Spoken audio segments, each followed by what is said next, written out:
Many women look into the mirror and see only the passage of time, but rarely do they recognize what time has gifted them in return: a face shaped by wisdom, eyes that have witnessed life, and a presence that no longer needs to prove itself. We live in a world where beauty is too often defined by what is visible, and yet the greatest beauty is often felt, not seen. It is the sense of peace someone brings into a room. It is the quiet grace in how they respond rather than react. It is the calm voice that speaks not to impress, but to connect. You may think you are no longer beautiful because you compare yourself to a younger version of who you were. But this comparison is both unnecessary and unwise. Why? Because real beauty matures, just as fruit ripens on the tree, just as light softens at sunset, just as the earth deepens its colors after the rain. In today's talk, I will share with you 12 clear signs that you are, right now, a beautiful, attractive woman, even if no one has told you lately. These signs do not depend on cosmetics, clothing, or compliments. They emerge from your way of being. And once you learn to see them, you will stop chasing beauty and begin embodying it.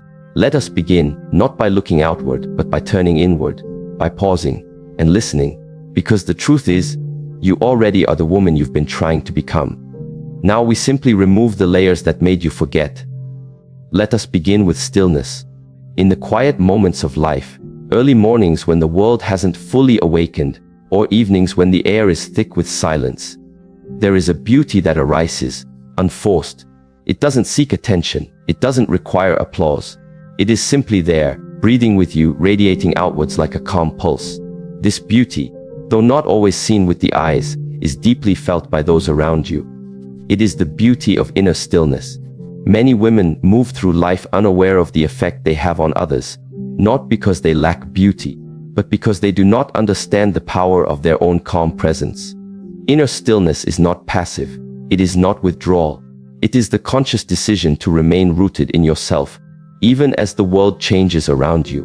And for an older woman, who has already witnessed the waves of life crash again and again, this stillness is not only magnetic, it is healing.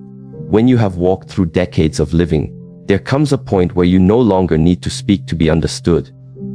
People can sense you. The way you carry your silence, the way your eyes stay still even when someone else is unraveling, the way your breath stays deep and slow while others race ahead. Neuroscience now confirms what ancient wisdom has long known: calm is contagious.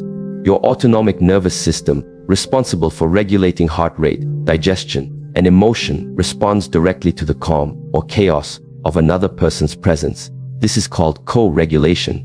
When someone is dysregulated, anxious, reactive, or agitated, they unconsciously look for another nervous system that is more grounded to stabilize them. Think about it. Have you ever walked into a room and felt soothed just by sitting next to someone who said nothing? That was their stillness regulating your body. Now ask yourself, how often do you give yourself the credit for being that person? You may not see it in the mirror, but when you've trained your mind not to jump, your breath not to race, and your voice not to escalate, you carry a presence that is rare. And rarity is what people truly find beautiful. This kind of calm is forged in experience. A woman in her 50s or 60s who has experienced betrayal and forgiven anyway, who has weathered loss without becoming bitter, who has faced uncertainty without panicking. This woman wears stillness like a crown. Not because she was born with it, but because she earned it. Let me share a story with you. There was an elderly woman named Eiko who lived in a small village near Kyoto. She was known not for her appearance, but for how people felt after speaking with her. Strangers would leave her presence lighter, as if some burden had quietly left them. When asked what her secret was, she simply smiled and replied, "I listen to people without carrying their noise into my heart." This is inner stillness. This is beauty that heals. In relationships, especially romantic ones, this quality is vital. A woman who radiates calm provides what few people know: they are seeking safety. Not the kind of safety that shelters you from pain, but the kind that allows you to be fully yourself without fear of judgment. This is the root of deep emotional connection. And it is a kind of beauty that doesn't fade. It grows more radiant with time. Eastern philosophy often speaks of the unmoved mover, the one who influences the world without being consumed by it. This is the woman who doesn't chase validation, who doesn't over-explain herself, who can say no without guilt and yes without fear. She moves like still water, clear, deep and steady. In her presence, men soften, children settle, friends breathe easier. But how does one cultivate this stillness? It begins with the breath.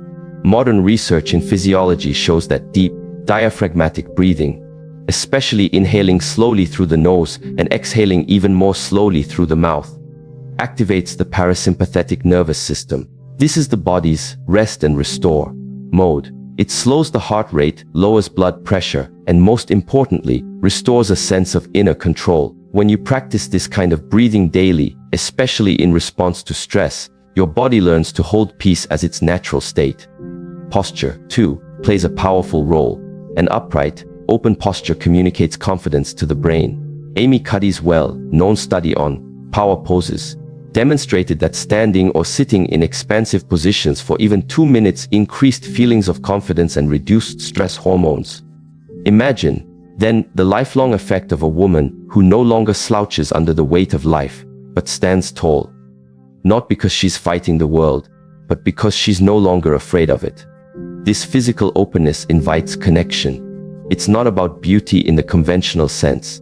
It's about how people feel in your presence. And we must remember beauty is not only how you look, it's how others feel when they look at you. This brings us into the second, deeply related truth. Presence is the new elegance. In a world addicted to distraction, nothing is more rare, and therefore more attractive, than someone who is truly present. To be present means to give your full attention, undivided, to the moment in front of you. When you speak with your eyes and your body, not just your words. When you listen, you're not planning your reply. You're absorbing the other person's meaning with genuine interest. This kind of presence is both a skill and a discipline. There is a mistaken idea that older women become invisible as they age. But this is only true if they themselves stop being present. The moment you withdraw your awareness from life, the world withdraws its gaze. But when you bring your full presence into a room, you become unforgettable. Let me explain this through a real-world example. There was a woman named Elena who worked at a bookstore. She was in her mid-60s, hair silvered by time, her face lined with stories. Customers didn't remember her for her age. They remembered her because when she asked, "How can I help you?" it felt like she truly meant it. She looked into their eyes. She remembered their names. When she recommended a book, it was as if she'd selected it just for them. One day a young man confessed, "Every time I talk to you, I feel like I matter." That is presence. That is beauty. And it has nothing to do with makeup, fashion, or trends. In relationships, presence is what creates the glue between two souls. Without presence, no amount of physical beauty will sustain intimacy. A woman who is mentally elsewhere, who is too self-critical, or who performs rather than connects, she may be admired, but she will not be known. And to be truly beautiful is not to be admired, it is to be felt, remembered, and cherished. Presence has its roots in meditation, but it can be practiced in daily life. Mindfulness, which neuroscience has confirmed increases gray matter in areas of the brain associated with emotional regulation, is one such practice. When you eat, eat slowly.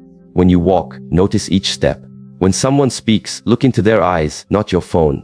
When you breathe, follow the breath all the way in and all the way out. These are not glamorous practices, but they awaken your inner light. Over time, people begin to sense something different about you. They don't know what it is exactly, but they want to be around you. You make them feel seen. You make them feel that time has slowed down. In a world rushing by, that is more beautiful than anything else. A woman who is present is elegant in the deepest sense of the word. The word elegance comes from the Latin elegere, meaning to select or to choose. Elegance, then, is not about wealth or fashion. It is about intentionality. When you choose to be present, you are choosing yourself. You are choosing connection. You are choosing to show up fully, without apology. Think of the way a dancer moves, not just through choreography, but with full attention to every movement. There is grace in such motion. The same is true for you. When you move through life awake, attentive, intentional, you become grace embodied. And in relationships, this is transformative. Men are drawn to a woman who can hold a moment, not because she's loud or dominant, but because she is there. Her energy doesn't scatter. Her eyes do not wander. Her mind doesn't leap ahead. She is right here, and it makes others feel as if they are the only person in the world. This is the opposite of the modern trend of multitasking, overthinking, or always needing to do more. Presence says, I am enough as I am, and this moment is enough. That is where dignity lives. That is where power lives. In both stillness and presence, the core message is the same. The most beautiful parts of you cannot be seen. They must be felt. You may not realize it, but every day you have the opportunity to embody the kind of beauty that never ages. The kind that makes people feel safe, valued, and seen. The kind that comes not from performance, but from presence. Not from perfection, but from peace. Let us continue walking through this truth, layer by layer. Each step forward is not about adding something to who you are, but remembering what was always there. Often, beauty is not found by seeking more. It is uncovered by doing less. So breathe, stand tall, and let your stillness speak louder than your words. There is a certain kind of woman who walks into a room and is immediately noticed. Not because of her outfit, not because of her age or social standing, but because of the way she carries herself. It's in her gaze, her posture, her groundedness. She has not become invisible with age. She has become more visible in a deeper, more powerful way. And one of the reasons for this is the quality of her eyes. Not simply how they look, but how they see. There is a maturity, a depth, and a kindness in her gaze. This is the third sign of a truly good-looking older woman. She sees people beyond their masks. To see others clearly, without illusion, without projection, is not only rare, it is a form of wisdom. It requires a calm mind and a soft heart. It requires that you yourself have been seen, hurt, healed, and grown. A woman who sees others beyond their masks has learned not to be distracted by performance. She looks past appearances. She listens to the silence between words. She recognizes suffering behind smiles and truth beneath surface level behavior. This gift of perception comes with age, but not with age alone. It comes with introspection. It comes with having looked within and faced your own masks first. In Eastern philosophy, it is said, the one who knows herself knows all others. And that is the beginning of relational depth. There is a difference between being looked at and being seen. Many women, especially in their younger years, are accustomed to being looked at. By men, by society, by peers. Their appearance is often the first point of contact. But being truly seen is different. It is when someone looks into your eyes and sees the soul behind them. And just as you wish to be seen that way, so too must you learn to see others. This becomes a powerful strength in relationships. Because most people, whether they admit it or not, are wearing masks. The mask of competence, the mask of confidence, the mask of happiness. These are often necessary in the world. We wear them to survive. But under the mask is the true self, uncertain, searching, and craving love. When a woman has reached a stage in life where she no longer judges people by their masks, she becomes magnetic. People gravitate to her not because she's easy to impress, but because she sees who they truly are and responds with compassion instead of critique. She makes people feel safe being imperfect. There is a concept in psychology known as unconditional positive regard, a term popularized by Carl Rogers. It refers to the ability to accept and value another person without needing them to be different. This quality heals people, and a woman who offers this kind of perception, who looks at a man, a child, or a friend and sees both their flaws and their beauty, without flinching, offers something increasingly rare. This kind of woman doesn't engage in superficial flattery. She is not impressed by titles, wealth, or appearances, nor is she dismissive of those who are struggling. Her perception is balanced, clear. She knows that even the strongest men carry wounds, that the loudest people are often the loneliest, that the perfect family photo often hides tension and pain. Her clarity doesn't make her cynical, it makes her deeply compassionate. Let me tell you about an older woman named Miriam, who worked as a counselor in a community center. She was in her 70s, long past the age most would consider her visible in society. But anyone who sat across from her knew they were seen in a way they had never experienced before. She had a way of listening that stripped away all pretense. A young woman once told her, "I don't even know why I'm crying. I just looked into your eyes and felt like you knew everything I was hiding. Miriam had learned to see through masks.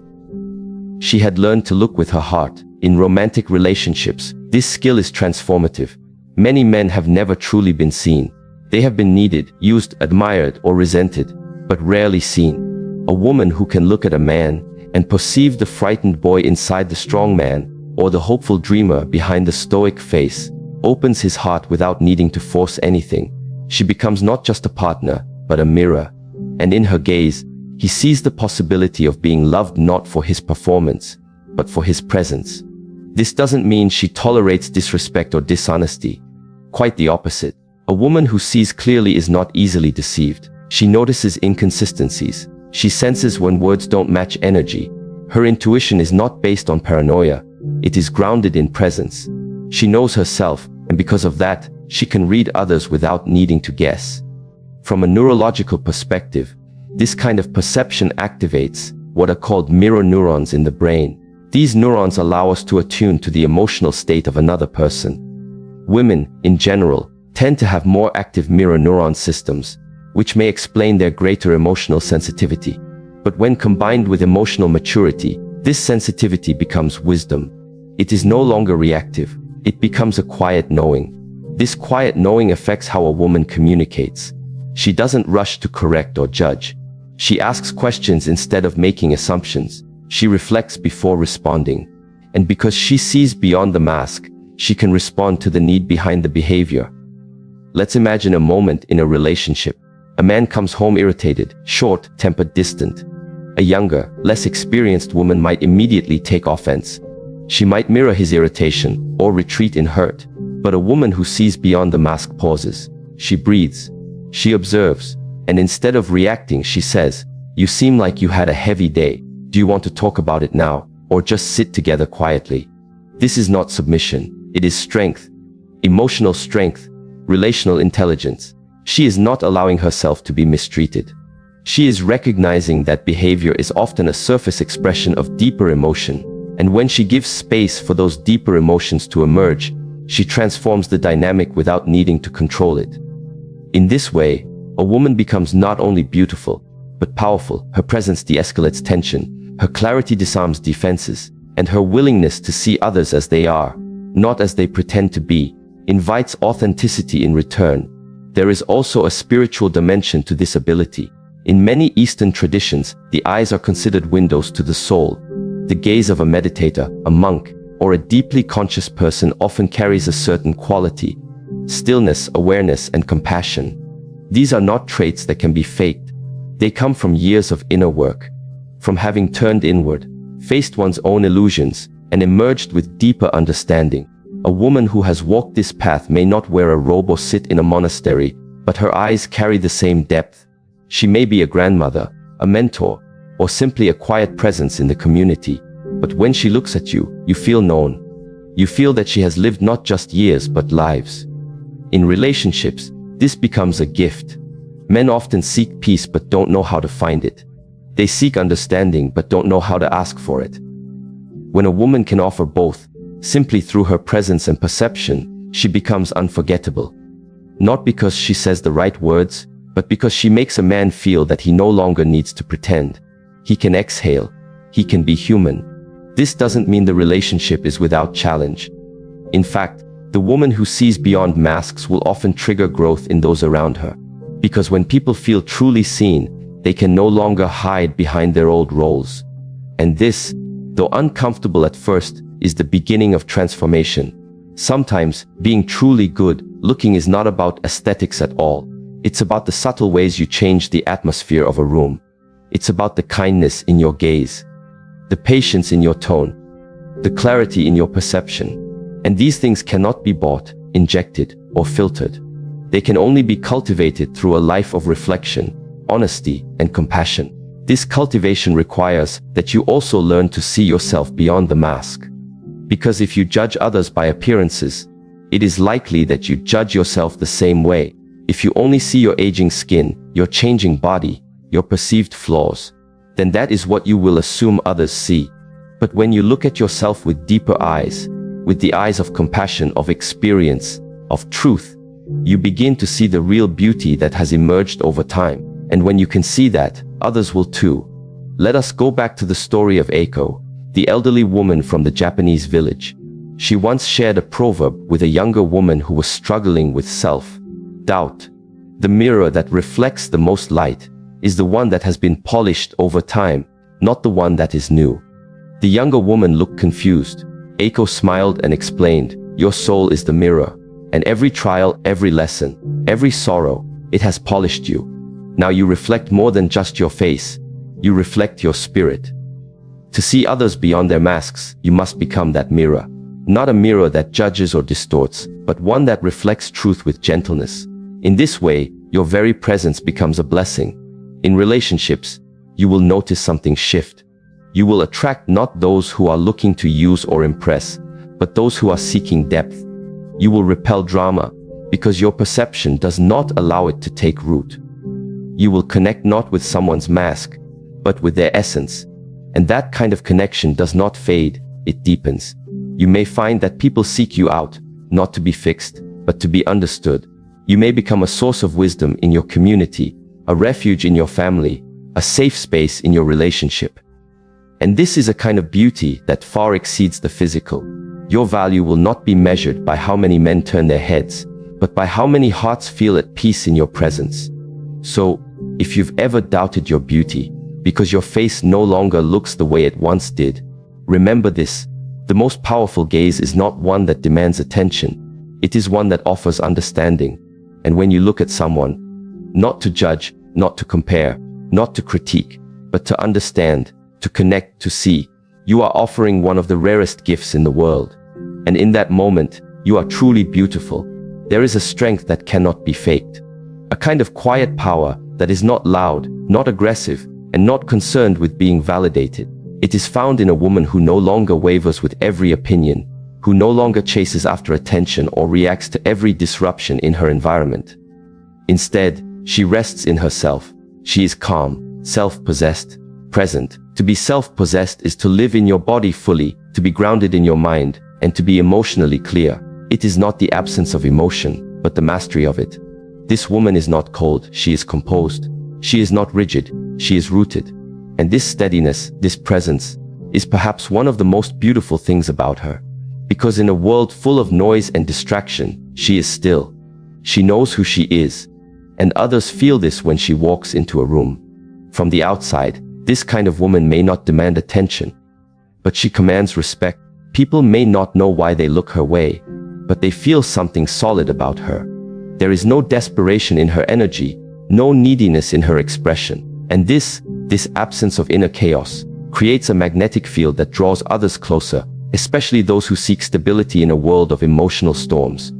Now, to develop this kind of presence is not a matter of luck or genetics. It is a cultivated way of being.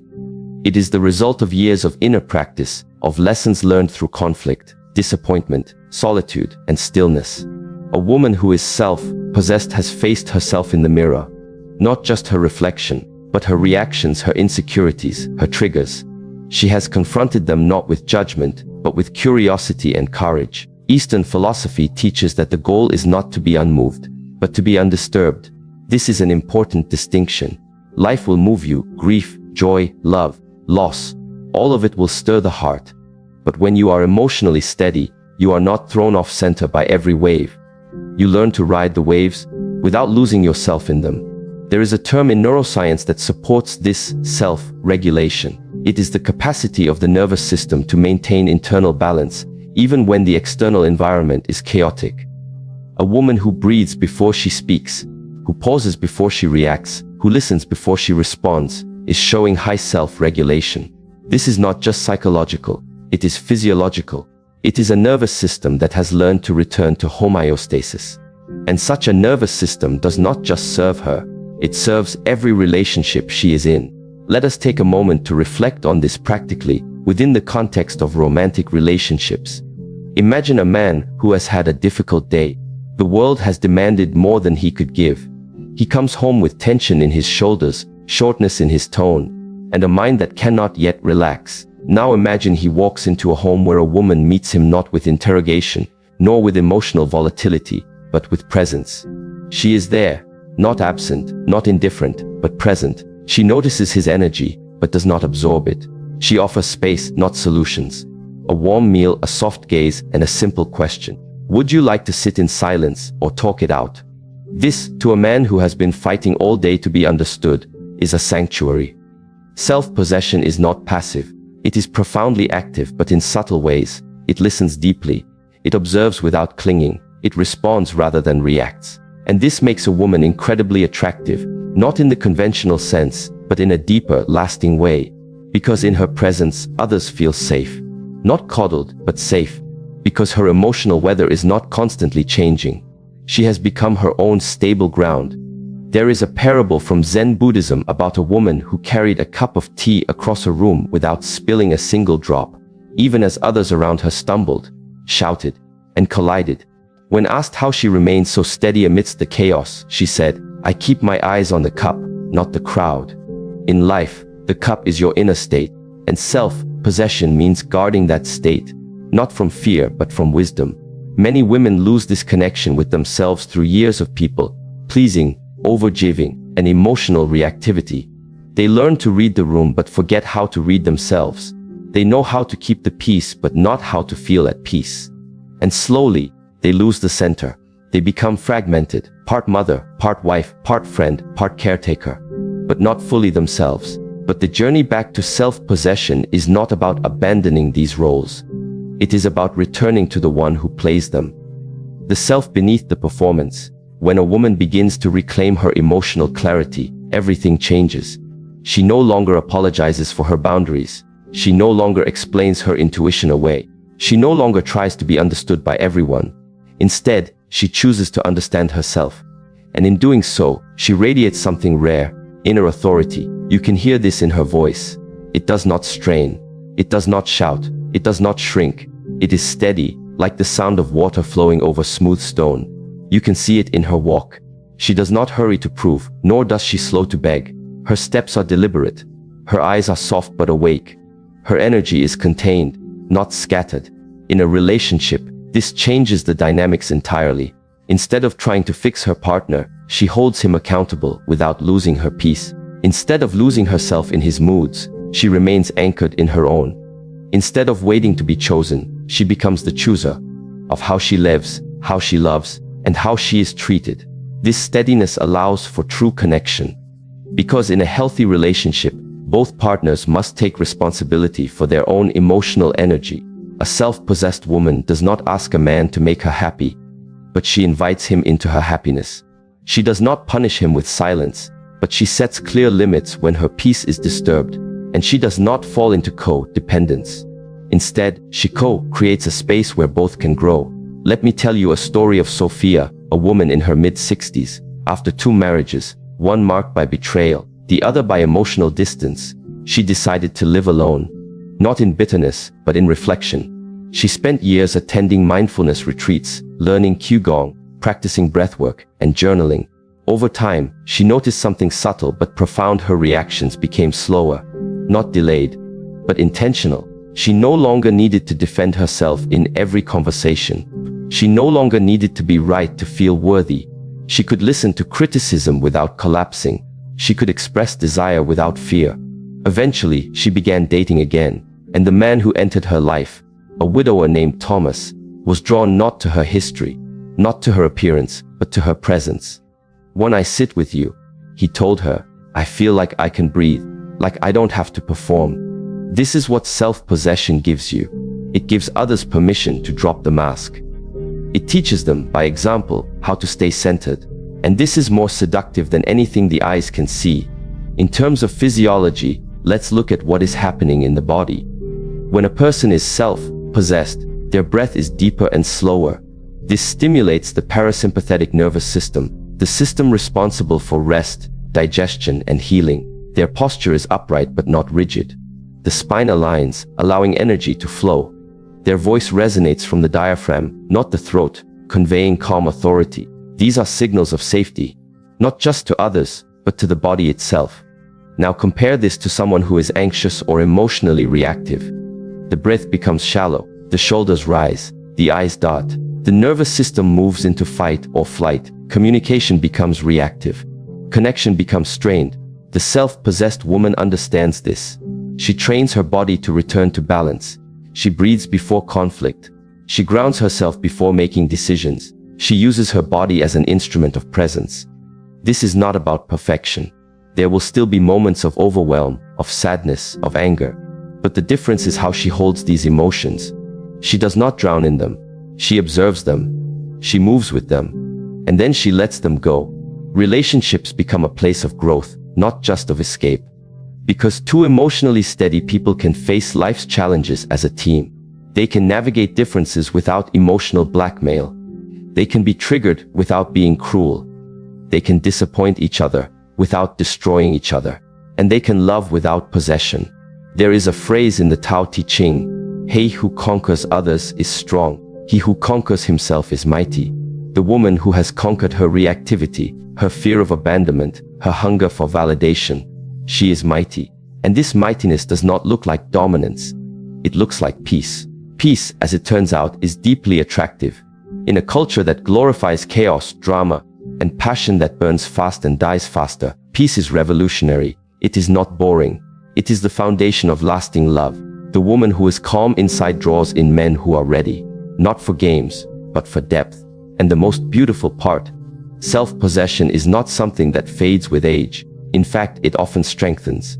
As estrogen levels drop and hormones shift, women often find a new kind of clarity, less emotional fluctuation, more assertiveness, greater independence. Biology and wisdom converge, and what emerges is a woman who is not only free, but radiant. She may wear her age on her skin, but her power is in how she walks through the world. With grace, with awareness, with steadiness. She is not waiting for the world to affirm her. She affirms herself. She is not asking others to complete her. She feels whole already. And in that wholeness, she becomes magnetic. Not to the shallow, but to the sincere. There is no need to compete, to compare, or to convince. She simply is. And that is enough. A woman's words are not merely sounds. They are energy released from the inner state of her being. And when that inner state is aligned, when it is calm, clear, and rooted in truth, her words do not just enter ears, they move hearts. They settle in the space between people and create either harmony or dissonance. A woman who has grown into herself knows this.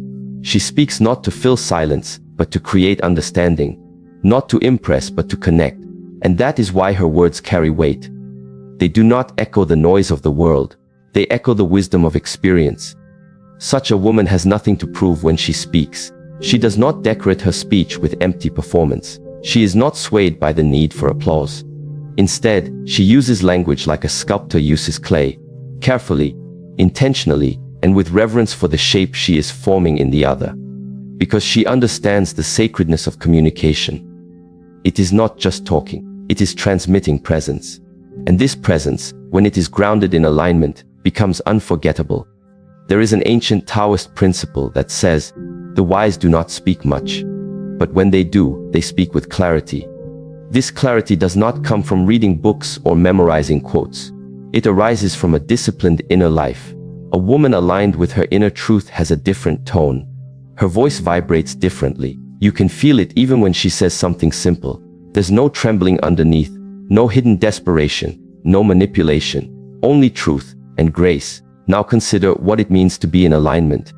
It is to have your thoughts, emotions, values, and actions flowing in the same direction. There is no internal conflict, no pretending, no separation between what you feel and what you express. When a woman reaches this stage, through deep self-reflection, through silence, through difficult conversations with herself, then her words become instruments of healing and clarity. This alignment shows up in many subtle but powerful ways, especially in relationships. A younger woman might ask, how do I make him like me? But a woman of maturity and alignment asks, does this connection align with who I am? She is not trying to charm a man. She is not trying to decode his silence. She is listening to herself. And because of that, her communication in love is neither desperate nor defensive. It is intentional.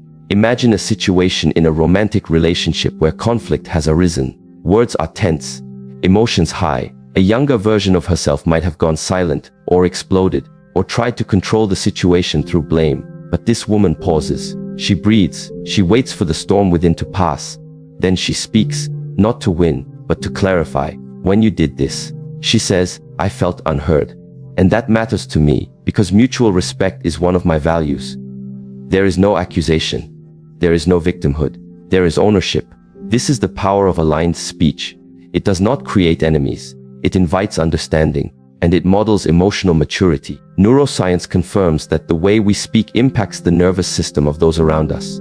A calm, measured voice regulates others' stress responses. Rapid, high-pitched, or aggressive tones activate their limbic system, putting them into fight or flight. A woman who speaks from alignment naturally calms the room because her nervous system is self-regulated. Her words feel safe. They have the rhythm of stability. This is not just intellectual theory. It plays out in everyday relationships. Consider this story. Angela, a 59-year-old nurse and grandmother of 3, had spent years learning how to speak kindly to everyone but herself. Her marriage had ended in quiet misery because she was always trying to keep the peace. But peace kept externally often comes at the cost of inner truth. After the divorce, she began therapy, then meditation, then journaling. And one day, while writing, a sentence emerged. I am allowed to speak up without fear.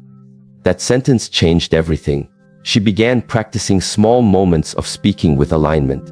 When her daughter interrupted her, she calmly said, "Let me finish my thought." When her friend guilt tripped her into doing favors, she responded, "That doesn't work for me today." These were not aggressive statements. They were clear, and over time, the people around her adjusted. Because clarity, when consistent, teaches others how to treat you. One day, a new man entered her life, Glenn, a soft-spoken widower. On their third date, she felt something off in his comment. It wasn't cruel, just subtly dismissive. Her old self would have brushed it aside to keep things smooth. But the new Angela simply said, "When you joked about me being forgetful, it didn't sit well. I value mutual respect even in humor."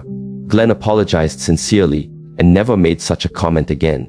This is the beauty of graceful communication. It doesn't need to destroy the relationship, but it does need to protect your inner truth. And when spoken from alignment, correction becomes connection. In the context of emotional intimacy, a woman who communicates with grace and conviction draws a different kind of partner. She repels those who seek emotional chaos. She confuses those who try to control through manipulation. But she attracts those who are ready for mature connection. Men who are not threatened by clarity, but drawn to it, because in her presence they feel seen, not flattered, not seduced, but truly seen. And to feel seen is to feel safe. What makes this communication so powerful is not just the words, but the embodiment behind them. If a woman says, "I'm fine," but her energy screams resentment, her partner feels the contradiction. But when she says, "I need some space to reflect, let's talk later," and her tone matches her words, then trust is built. Integrity is not just about actions. It is about congruence. Do your words match your emotional frequency?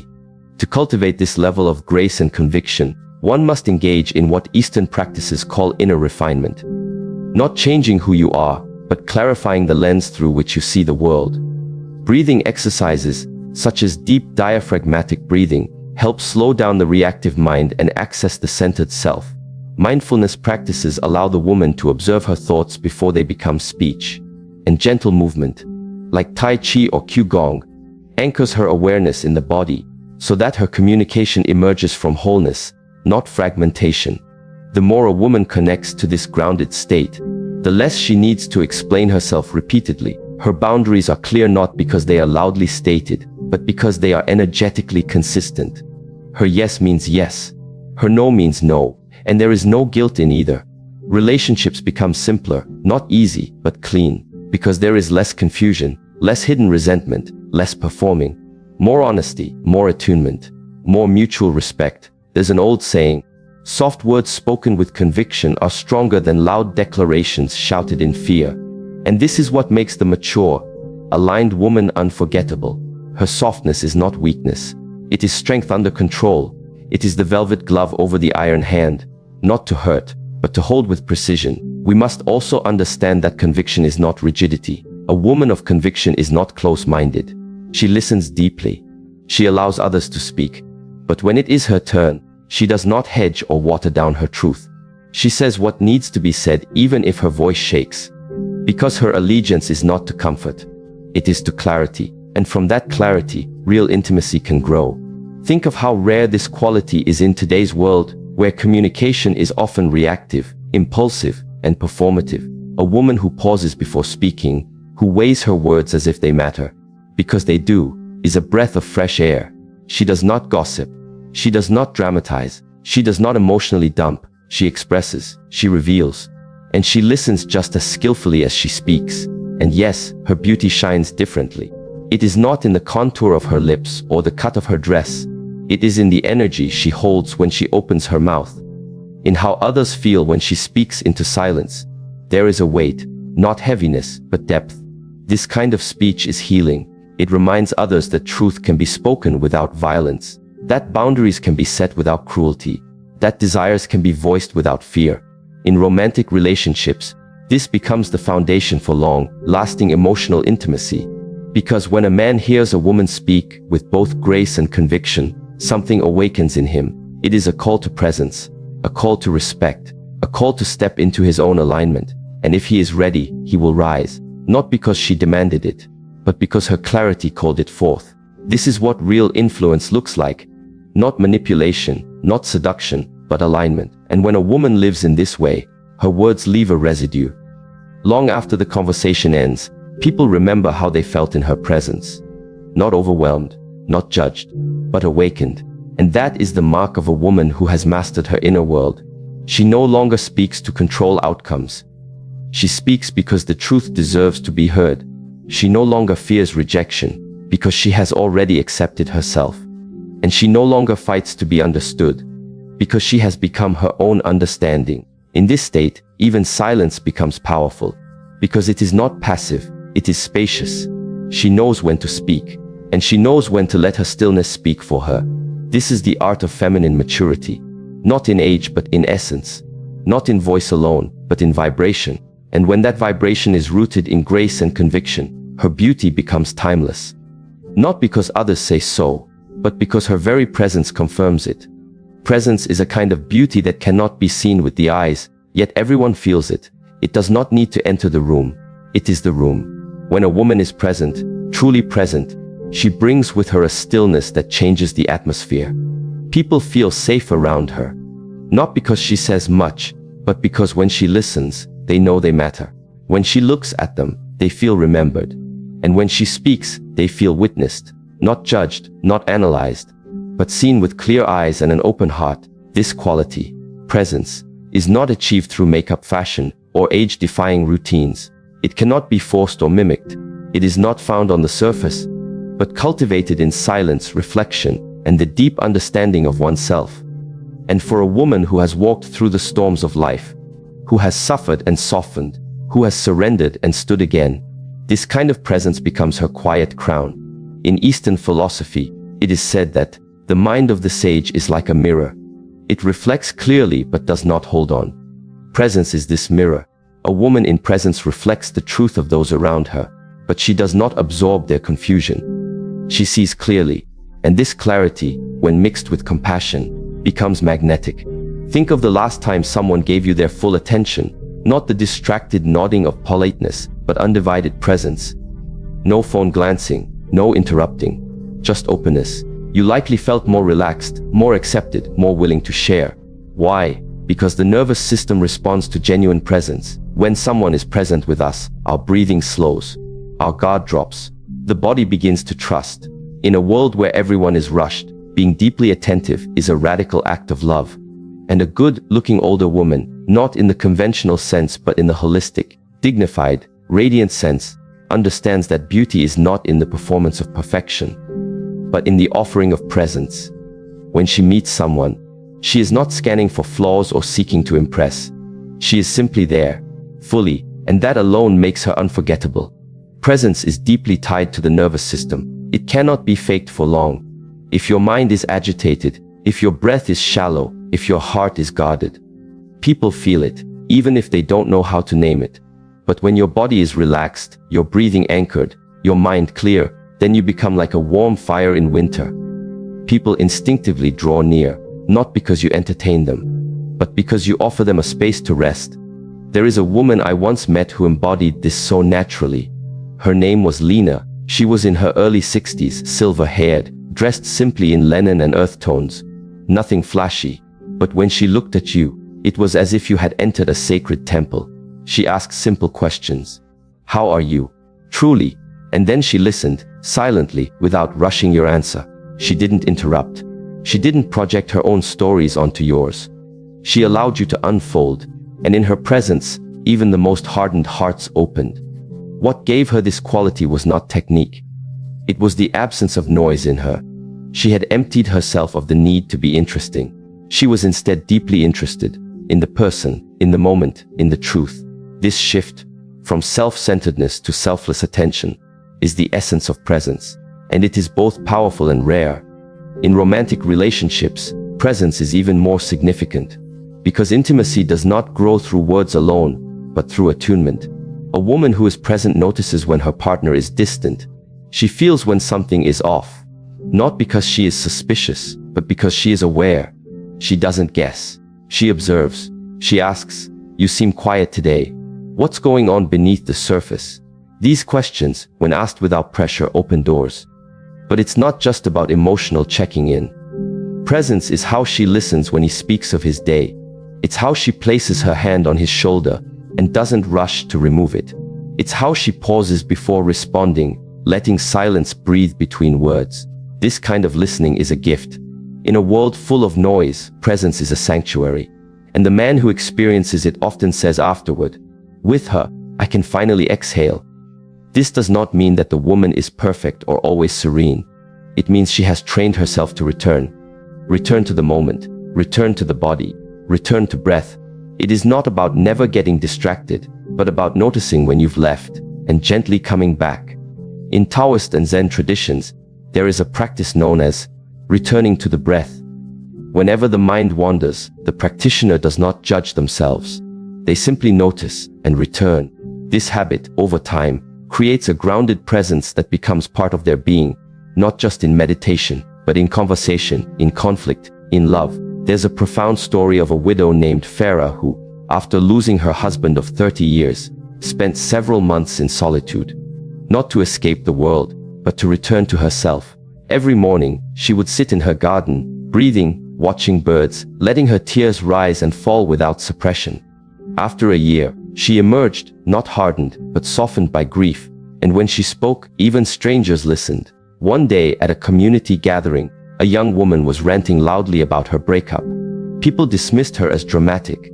But Farah walked over, touched her hand gently, and said, "You sound like someone who is deeply disappointed, not just in him, but in what you hoped this would be."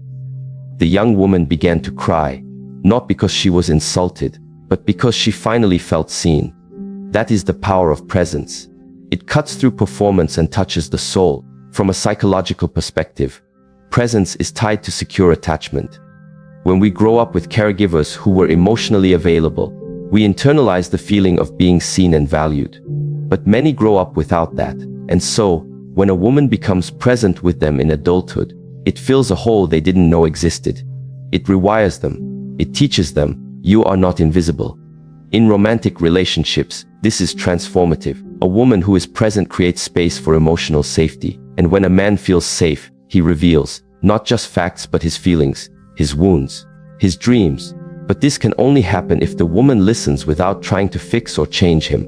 She holds space, not control. And that creates the kind of intimacy that outlasts attraction. Even in conflict, presence is the key. When emotions flare, the present woman does not react immediately. She breathes, she observes, she responds, not from ego but from awareness. She might say, "I notice I'm getting tense. Let's pause before this escalates." This small moment of mindfulness shifts the entire dynamic. It prevents damage. It models emotional discipline. Presence also reshapes how a woman sees herself.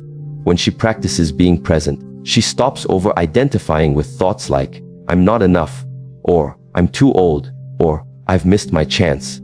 She sees these as passing clouds, not the sky itself. And in that realization, she finds freedom. She becomes more compassionate with herself, less critical, more anchored in being rather than in proving.